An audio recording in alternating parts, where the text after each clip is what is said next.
S'il n'y a pas l'argent, il y aura les disputes. Je répète, s'il n'y a pas l'argent, il y aura les disputes. La vie des réseaux sociaux, c'est la vie des réseaux sociaux. Après, tu as ta vie, tu comprends? Tu as ta vie hors des réseaux sociaux. Tu dois bâtir ta famille. Tu dois être toujours prête quand tu es nouvellement marié. Pardon, les histoires où on dit « Oh, je suis fatiguée et tout », enlève le mot « fatigue » de ton vocabulaire quand tu viens de te marier. Ceci est une vidéo différente. Je n'ai pas souvent l'habitude de faire ce genre de vidéo, mais je vais quand même le faire aujourd'hui. Alors aujourd'hui, je vais te parler de 5 choses essentielles, importantes, primordiales qu'on doit retrouver dans la maison d'une jeune mariée. Et surtout une jeune mariée qui s'intéresse aux affaires, qui s'intéresse à l'entrepreneuriat. En tant que ta grande sœur, je vais te conseiller aujourd'hui. Je vais te dire exactement qu'est-ce qu'il faut lorsque tu viens de te marier, quand tu vas dans la maison de ton mari, les premiers mois, les premières années, quelles sont les 5 choses essentielles qu'on doit venir retrouver dans cette maison? Si tu n'as pas ces 5 choses, ou même une de ces 5 choses, il se trouve que tu auras beaucoup de problèmes. Il se trouve que tu vas passer du temps à pleurer à certains moments. Il se trouve que tu seras malheureuse, que tu vas même te poser la question de savoir est-ce que tu as fait le bon choix. Mais si dans ta maison, il y a ces 5 choses que je vais te citer aujourd'hui, ça veut dire que ton sourire est jusqu'ici. Ça veut dire que cette maison respire. Ça fait bon vivre en fait. Tu vois, donc reste connecté jusqu'à la fin. Et si tu n'es pas encore abonné, s'il te plaît, abonne-toi, c'est gratuit. La première des choses, c'est la nourriture. On doit retrouver la nourriture dans la maison d'une jeune mariée. Alors cette jeune mariée qui s'intéresse aux affaires ou alors qui est une femme d'affaires, ça veut dire que c'est peut-être quelqu'un qui n'aime pas beaucoup faire la cuisine, c'est peut-être quelqu'un qui n'a pas beaucoup de temps pour faire la cuisine, doit savoir que la stabilité de son mariage dépend de la capacité à avoir de la nourriture au frigo, dans les marmites. Vous savez, les gens lorsqu'ils viennent de se marier, c'est comme s'il y avait 10 personnes dans leur ventre. Ils aiment manger. Ils mangent à temps et à contre-temps. Ils mangent dans la nuit. Ils se lèvent à 1 h du matin et tu le retrouves en train de manger. Lorsqu'il rentre du travail, si c'est peut-être une personne qui va travailler hors de la maison, il revient, c'est comme si il n'avait rien mangé de toute la journée. Il a extrêmement faim. Il veut manger. Donc dans cette maison-là, il faut qu'il y ait la nourriture. Et toi-même, tu auras beaucoup faim. Il faut savoir que parce que tu seras chez toi et que voilà, c'est une nouvelle vie et tout, ton organisme aura besoin de consommer davantage. Donc, il faut qu'il y ait la nourriture dans ta maison. Alors, si tu es une personne qui vient en Afrique, il se trouve que, étant nouvelle mariée, tu auras beaucoup de personnes de ta famille, de ta belle famille qui viendront chez toi te faire une visite de courtoisie. En fait, pour savoir si on mange chez toi. En fait, pour savoir si on mange chez toi, pour voir comment tu les sers, quelle quantité tu leur donnes et à partir de ça, ils vont te cataloguer. Donc, si, imagine que tu es à la maison, toi, ta belle-sœur, ton beau-frère arrive et il n'y a rien à manger. Tu es obligé de sortir, aller acheter peut-être quelque chose au restaurant ou bien de faire rapidement. On va dire que, ah, elle ne nourrit pas assez notre frère. Notre frère, là, est-ce qu'il va même prendre le poids? Elle ne le nourrit pas assez. Donc, ce sont nos cultures, c'est l'Afrique, c'est comme ça, c'est aussi ça son charme, d'accord? Donc, il doit toujours avoir la nourriture chez toi. Et pour ça, tu dois savoir comment t'organiser pour toujours faire la cuisine. Je te conseille d'avoir un congélateur si ce n'est pas encore le cas. Et dans ce congélateur, tu vas régulièrement faire tes paquets que tu vas stocker, d'accord? Dans le week-end, tu fais tes courses et tu achètes du poisson, tu achètes tout ce que tu peux acheter là. Tu fais les viandes, les poissons que tu stockes, tu fais les sauces que tu stockes aussi. Du coup, en semaine, tu as juste à les prendre, les réchauffer et puis faire les compléments. Ça va t'aider à gagner beaucoup en temps parce que tu es une femme très occupée, tu es une femme qui veut réussir dans ses affaires, mais tu es aussi une femme qui veut que son mariage réussisse, d'accord? Ensuite, la deuxième des choses qui ne doit pas manquer dans ta maison en tant que nouvelle mariée, c'est l'ordre. Ta maison doit toujours être ordonnée et parfumée. Chaque chose doit être à sa place. Il faut savoir que ton jeune mari qui vient de t'épouser là, il a un idéal de famille, il a un idéal de maison dans sa tête. Donc lui, il a toujours rêvé que lorsqu'il va se marier, il va se retrouver dans une maison où chaque chose est à sa place, où tout est bien ordonné, où c'est propre, où voilà. Sauf que des fois, il n'est pas prêt à payer le prix pour ça. Des fois, il n'est pas prêt à travailler pour ça. Des fois aussi, il se dit que oh, quand madame est là, elle va s'occuper de tout. elle va faire la lessive ou elle va organiser la lessive, elle va ranger, faire la vaisselle, ranger les meubles pour que tout soit correct. Donc, toi de ton côté, tu dois donc trouver une façon de t'organiser pour que ta maison soit toujours propre. Moi, quand j'étais chez ma mère, elle nous disait toujours, on ne va jamais dormir en laissant la vaisselle sale, en laissant le salon sale. Jamais. Et c'est resté en moi, quoi. Donc, le soir, avant d'aller dormir, tu rentres dans ta cuisine, tu regardes ta vaisselle, tu nettoies ta vaisselle, tu la ranges.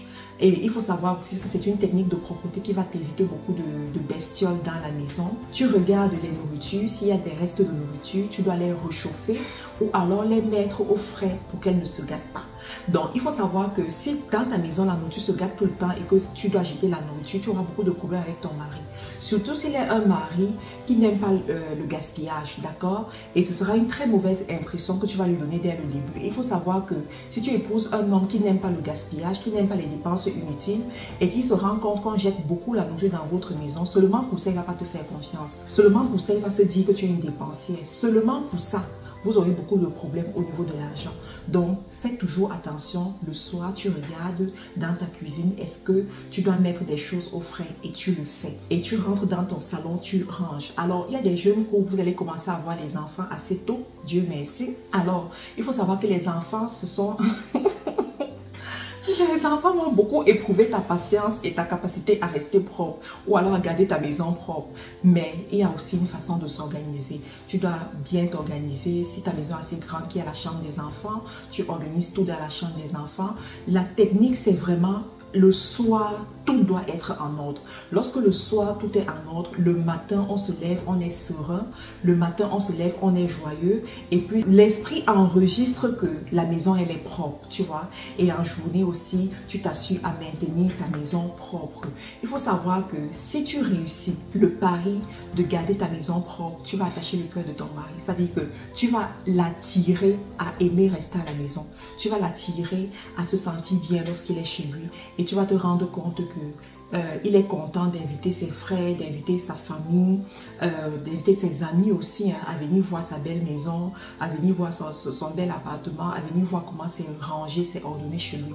Et tu verras aussi que très souvent, il va souvent te surprendre avec des visites parce qu'il sait, il sait que sa femme est propre, il sait que sa femme est ordonnée, que la maison sera toujours ordonnée. Donc, c'est dans ton intérêt de faire ce genre de choses-là pour...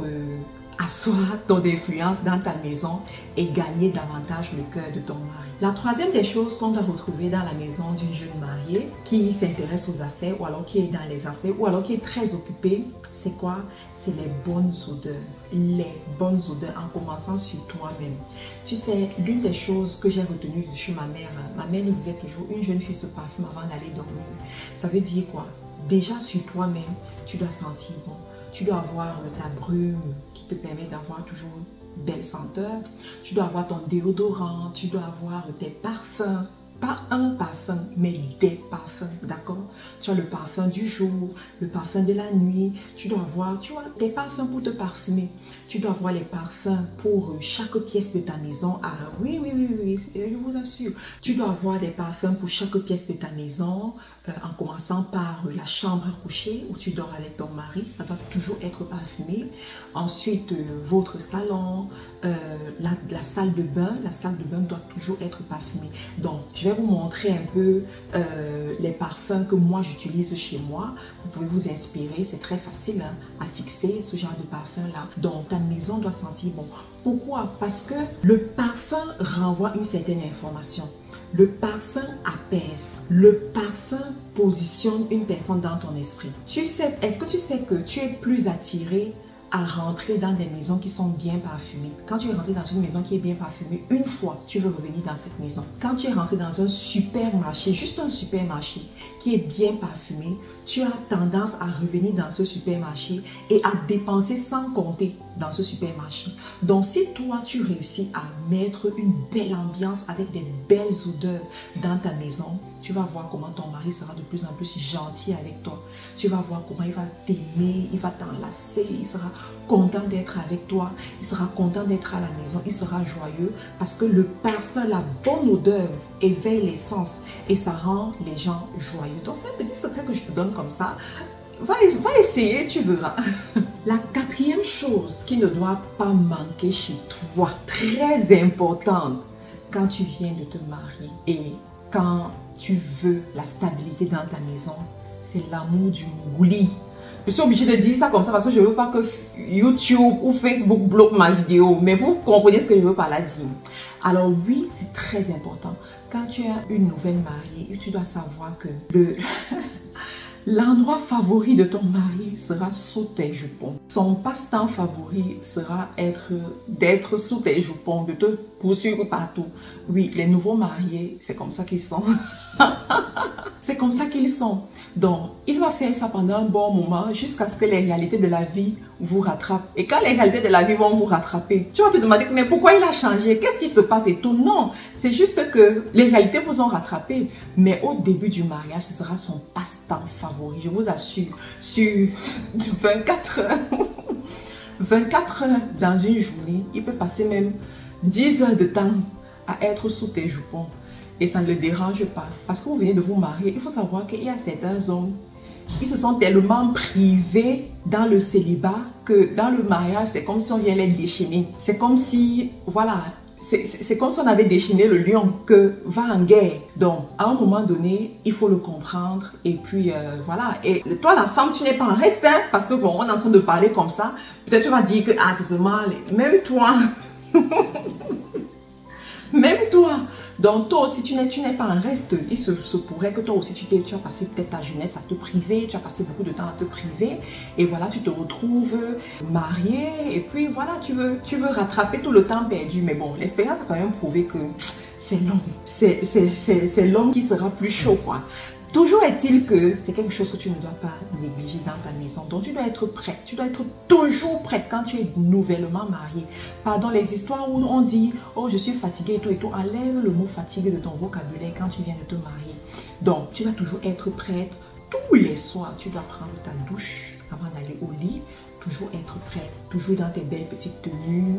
La couleur, je te conseille plus la couleur rouge pour le soir et la couleur blanche aussi, ce sont les couleurs qui éveillent les sens. Donc, tu dois toujours être bien apprêtée, tu dois toujours sentir bon comme j'ai dit tout à l'heure. Le matin aussi, tu dois être très bien apprêtée. Alors, il faut savoir que quand vous venez de vous connaître, en fait, je crois que vous venez de vous connaître parce qu'il y en a, le mariage là, c'est après peut-être 5 ans de concubinage. Anyway. C'est pas le but de la vidéo. Donc, vous venez de vous connaître, vous commencez à vivre ensemble. Donc, le matin, quand vous allez souvent vous lever à 4h, 5h, le monsieur, il veut quoi. Donc, comme il veut, tu n'es pas encore habitué à ses odeurs, à lui et à lui. Et lui aussi n'est pas encore habitué. Tu as envie d'être fraîche. En fait, psychologiquement parlant, tu te dis, je dois toujours être nickel, je dois toujours être fraîche et tout et tout. Donc, ce qui se passe chez les nouveaux mariés, c'est que au début, là, je te conseillerais, si tu sens que tu as besoin d'être bien, voilà. Il y a des petits sprays que tu peux acheter là, que tu vas pulvériser rapidement. Quand tu sens déjà qu'il y a une main qui est en train de passer. Donc, tu prends ton spray discrètement, tu pulvérises, tu es fraîche, tu es prête et tout. Et puis, tu fais ce que vous avez à faire, tout simplement, et tu es correct. Lui aussi, il se peut pulvériser. Bon, avec le temps, vous allez abandonner les sprays là. Avec le temps, vous allez vous passer de ça. Mais pour un début, je comprends qu'on peut avoir la flemme, on peut se sentir un peu un genre. Donc, il y a des petites astuces comme ça. Autre chose que je veux te dire aussi, n'attends pas toujours que ce soit ton époux qui vienne vers toi. Toi aussi, tu peux aller vers lui.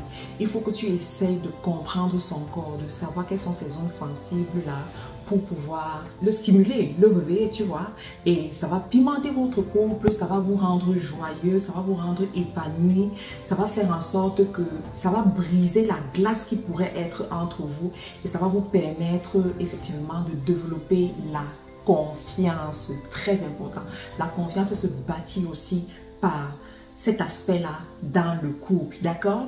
La cinquième des choses importantes qu'on doit venir retrouver dans la maison d'une jeune mariée qui aspire au business, à l'entrepreneuriat ou alors qui est déjà dans l'entrepreneuriat, c'est l'argent.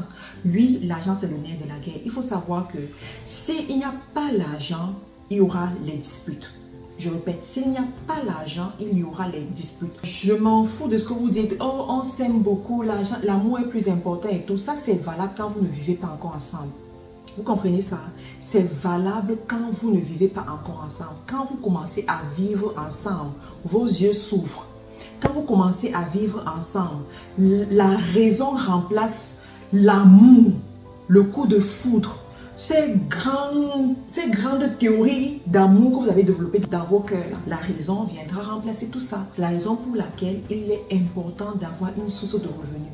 Il est important d'avoir de l'argent pour subvenir à vos besoins. Quand vous allez vivre ensemble, vous devez payer pour votre loyer, vous devez payer pour le petit déjeuner, vous devez payer pour la nourriture que vous allez consommer.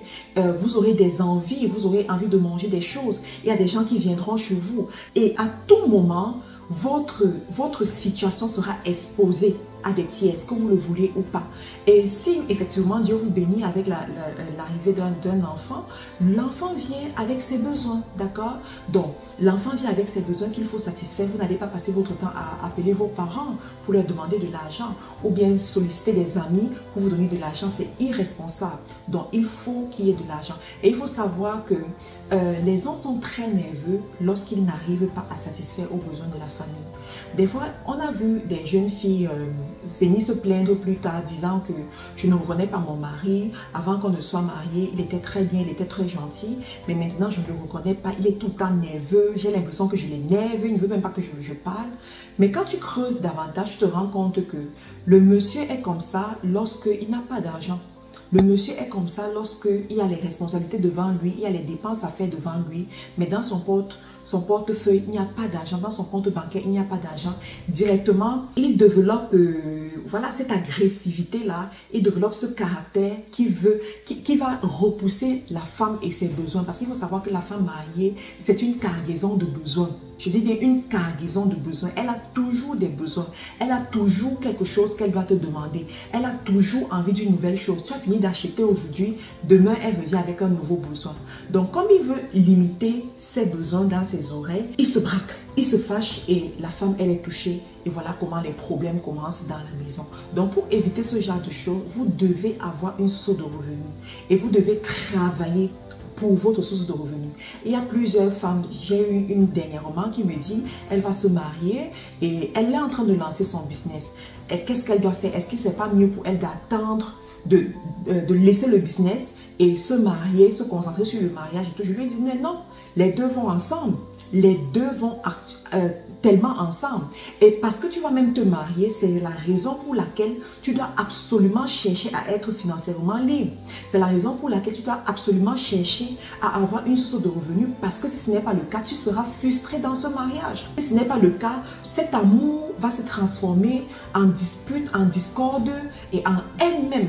Parce que oui, il y a des couples qui vont jusqu'à la haine parce que quand il n'y a pas d'argent et qu'il y a les besoins, il y a les responsabilités, à un moment donné, tu te demandes, mais pourquoi l'autre ne fait pas tout pour te satisfaire? Pourquoi l'autre ne joue pas son rôle comme il devrait faire?